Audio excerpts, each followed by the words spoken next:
আসসালামু আলাইকুম। আমার নাম মিঠু। এগুলো দেখতে পাচ্ছেন ইলেকট্রিক চুলা। আজকে ইলেকট্রিক চুলার সমস্যা নিয়ে কথা হবে। অন্য কিছু দেখার যদি ইচ্ছা থাকে এড়িয়ে যেতে পারেন। চুলা শর্ট কিংবা ইলেকট্রিক চুলা প্লাগ দিলে লাইন আসে না কিংবা প্লাগ দিলেন আপনার কারেন্টেরই ফিউজ উড়ে গেল।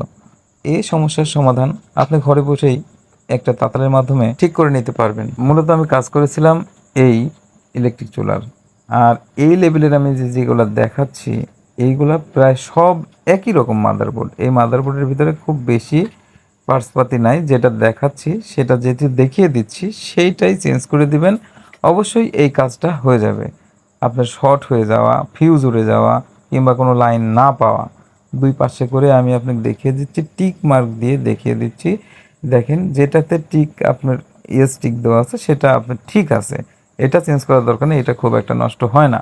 মূলত বেশি নষ্ট হয় যেটা গুণ চিহ্ন দিয়ে থুয়ে দিছি ওইটা। যেটা গুণ চিহ্ন দিয়ে থুয়ে দিছি সেটাই হচ্ছে সমস্যা বেশি হয়।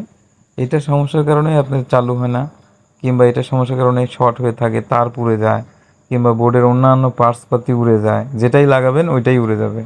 তো এরকম হয়। অন্য জায়গায় যেটাই যতগুলো পার্টস আছে যদি উড়ে যায় কিংবা নষ্ট হয়ে যায়, পুড়ে যায়, সেটা তো দেখতে পাবেন। কিন্তু যেটা দেখা যায় না, কিন্তু এটাই সমস্যা বেশি হয়, শর্ট হয়ে যায়। এই টার্ন রেজিস্টারটা চেঞ্জ করে দেবেন। তারপরে অন্যান্য যা লাগানোর, যেগুলো উড়ে গেছে, যেগুলো নষ্ট হয়ে গেছে সেগুলো আবার লাগাবেন। তাহলেই সব টিকে যাবে।